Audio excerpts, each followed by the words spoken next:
Welcome to our community. Susie Thomas with you this morning. So happy to welcome Charlotte Tyler. She is from Absolute Home Health and Hospice. Good morning. Good morning to you as well, Susie. You're here because it's November, and November is kind of a special month. We're looking forward to Thanksgiving, and we're looking forward to Christmas and all the wonderful times with family, but that can be not so wonderful for some. So tell me a little bit about why November is special. Sure.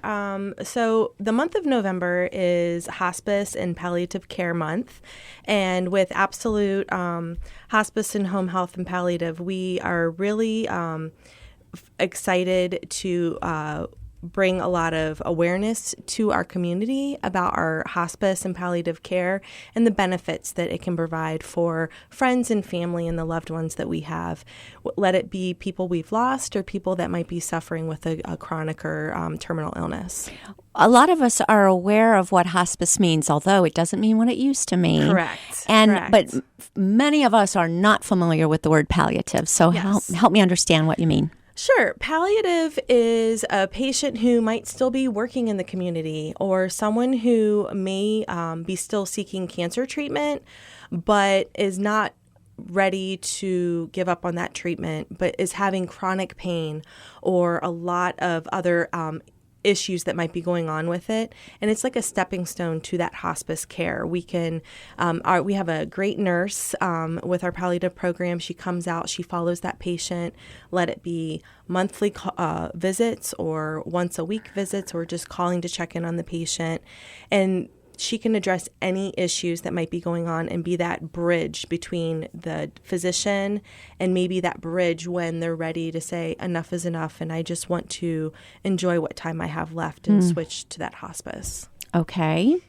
And hospice doesn't mean exactly, we always think, well, that's the very end, but not necessarily. It is not. Help me understand. Sure. I have had the pleasure of working with our hospice team about 2 years. I transitioned from skilled and rehab, but still worked within the same company and worked with hospice on helping with the referrals into the service, but not that everyday hospice care. What it is we are there to help those family members. Sometimes it's only a few weeks. Sometimes we have patients on for years. Sometimes we graduate patients because they get better just from having that extra care we provide them. We have nurse aides that will provide care to the patients and, that extra support to the families. They're also followed by a nurse case manager, a social worker, and we also have chaplain services and something new to our team this year, which our families and patients have been loving is massage therapy and music therapy. Oh. Yeah, and even if a patient isn't able to communicate any longer, say they're like an end-stage Alzheimer's patient, seeing Brenda, our music therapist, come in and start playing, and all of a sudden they start singing. They still knows those church hymns from back in the day or Jesus Loves Me or Twinkle, Twinkle, Little Star. But it's that connection that music can sometimes bring to a patient, that inner peace. What is it about music that triggers something in our memories? I think it's something, as an infant, those are the first things our mother did with us. Our father, they sang to us when we were little, and it's that comfort sound. And then we have 2 massage therapists, one with our Cleveland team and one with our Canton team down here. And they come in with the patients, and maybe they're having some terminal restlessness or having some pain that isn't being relieved with medication. And sometimes that touch can just relax them, and you see them sink into that bed and the peace and calm that comes over their face. And those are some of the things that we can bring to families and patients in the community at their end of life. It's really, really tough when that is all happening around special holidays because we have such awesome memories of family at that time. And everything gets heightened around the holidays as well. I think we remember certain things and people, the favorite meal your mom made or the smell of the fire burning that your dad used to stoke at the holidays. And those can trigger either bad memories or good memories. But I think if you just focus on the good and kind of start new memories for yourself as well. What do you offer for the caregiver while they're going through this time? Because it can be exhausting. It can and be. you have you've got Christmas to do. You and do. you have Thanksgiving to get ready for. Yeah. But you also feel a little bit of torn because you want to care for this person who always made Christmas and Thanksgiving so awesome for you. Yes. I think the biggest thing is really keeping an eye on accepting the feelings and don't feel guilty about how you are feeling, and express these feelings and be patient with yourself. There's no timeline for grief. Everyone grieves in their own time. And, don't hesitate to keep asking and inviting that person. Okay. Maybe they don't want to come over to your house today, but maybe tomorrow they'll say yes. So keep asking them and telling them that you're here for them. It's that family or friend that just stops asking, and then that person thinks they don't care. They just might not be ready to deal with their feelings. Everyone deals with their feelings in their own time. Expectations can they can get us into a lot of trouble, can't they? Yes, they can. So maybe at this time of year we put more expectations on ourselves than perhaps any other time of the year. You want everything to be perfect. It's got to be holidays. perfect. Yeah. It does. Is that asking too much? It's got to be perfect. Yeah. And I can remember having a loved one at end of life in a nursing home, and she even said, let's just do Bob Evans this year. And in my heart, I'm screaming, no, it's okay. You can't. You can't. Do something new. It's okay to do something new. I read a really good article when I was preparing for this, and it was going into it, especially if you've recently lost someone, it can be very hard. Sometimes it's even hard for you to get out of bed the next morning, let alone thinking about Christmas and Thanksgiving and the New Year. Come up with a plan. Have a set plan. So say your daughter is going to host Christmas this year instead of you because you always hosted, but you've lost your husband and you just don't feel you can do it this year. Have a plan. When I wake up on Thanksgiving morning, we're going to go to my daughter's for Thanksgiving. But when you wake up on Thanksgiving morning, if you feel, I just can't do it, I can't face all those people at the table and have one more person ask me, how are you doing? How am I managing? How is everything? Oh, I'm so sorry. If you just can't do it, have that plan B. And tell your daughter ahead of time, I'm planning on coming, but if I can't, this is what I'm going to do instead. And maybe it's having a movie at your house and popcorn, and you already purchased a turkey dinner and it's in the freezer. Going through, a book that was something special to you and your spouse, or remembering your favorite holidays, but spending that time for yourself. And it's okay if you need to skip the holidays this year. No one's forcing you to do it. They'll be there again next year. Well, you said it. We grieve differently. We do. And you have to let yourself feel how you feel. And it might be surprising how you feel. Yes. Sometimes being around other people is very healing. Yes. Sometimes you just want to be by yourself. Correct. And you don't know, too, what stage of grief that person might be in. And everyone grieves differently. They say those 5 stages of grief where you have the denial, anger, depression, bargaining, and acceptance. And sometimes we might be in a certain part of that grief stage, and then we might jump back to the beginning. I was going to say, do we have to take them in order? You don't. That's what I thought. And oftentimes we put on that brave face, and we might. And acceptance isn't accepting the fact that we've lost that love, that we're okay with that loved one passing. It's accepting the fact that you realize they're no longer here with us, and that it's okay for you to continue. But some people may never get there. Some people, it might be 5 or 6 years down the road. You just don't know. But yeah, everyone grieves different in their own time, and they're not going to hit all those stages in the exact order, and they might bounce back and forth like a little ping pong ball. Yes, and it's possible that the loved one passed maybe some time ago, several months ago, many months ago, but you're still going through all the firsts. You are. Do you have some way to get through all those firsts? Yes. There are a lot of numerous things in our community that I've even discovered in preparing for this talk with you today. Grief Share is a community group in our community. It's griefshare.org, and you can locate local support groups. If you're looking to go somewhere or talk to someone or be around peers that might be going through the same thing as you, your first Thanksgiving, your first Christmas. Yeah. And I couldn't believe the list for our community, the local churches, just typing in some zip codes: Holy Family Parish in Navarre, Canton Church of the Lakes, United Methodist. There's a lot of them out there. And then there's also a lot of local, like Mercy Hospital has their own support group and network that you can connect with. And then there's people that might not want to be in a big group yet.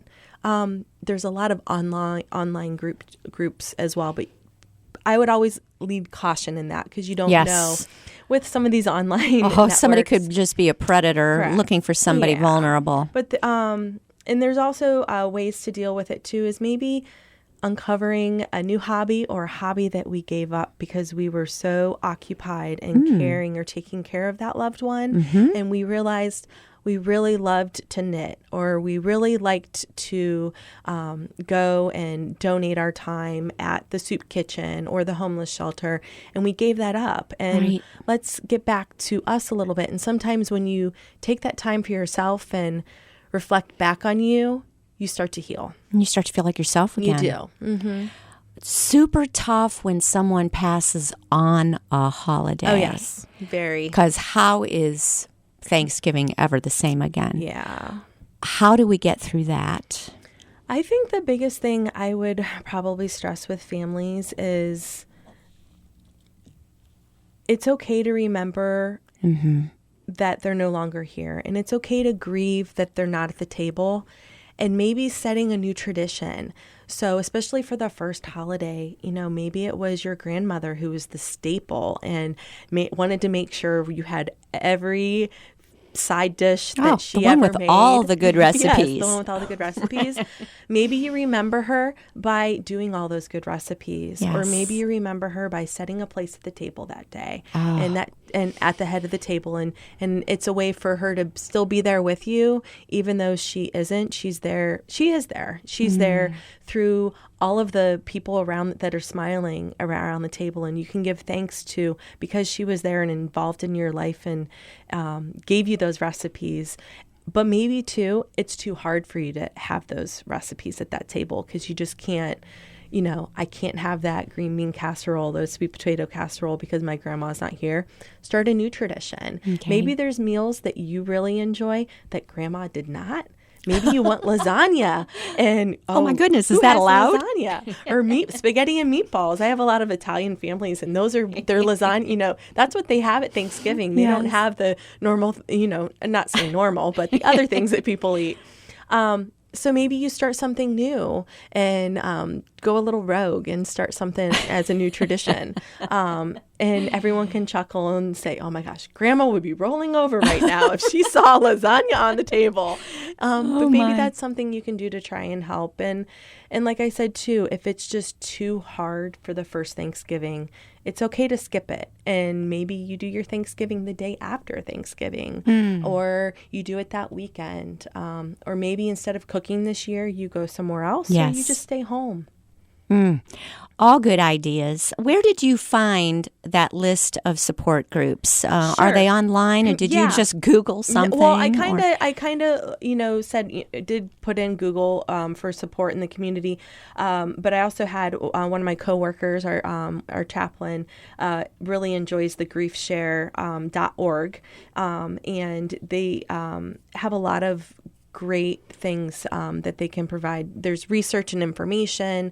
You can sign up for a daily email for a whole year. They'll email you, and it's like she showed me her example. She signed up on last week, so it was like day 46 of her journey. But they send like a little blurb for the day, and you just read it, and it's like a little email support for yourself.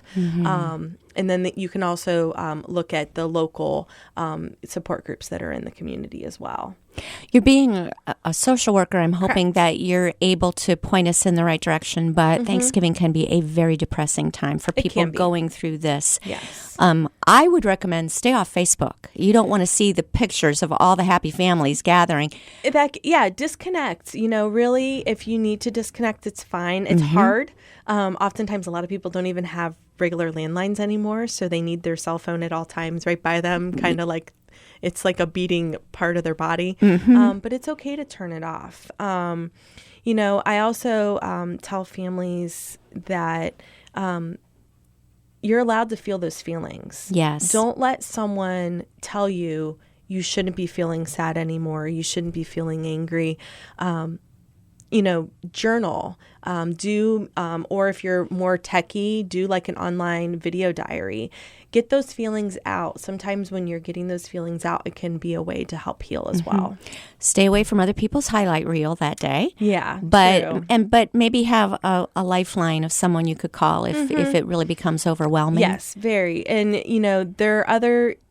You're not the only one probably going through that at that holiday time. There might be someone else that that may have lost somebody, and maybe that having that friend or family member and that as a support reach out as well. But I think the biggest thing is just don't turn away those that are really trying to just be there for you. Maybe explain to them what you want. You need to tell them because they're not going to know. Unfortunately, we can't read people's minds. Right. And I think oftentimes the friends and family that are trying to be supportive are just so afraid they're going to say the wrong thing to upset somebody.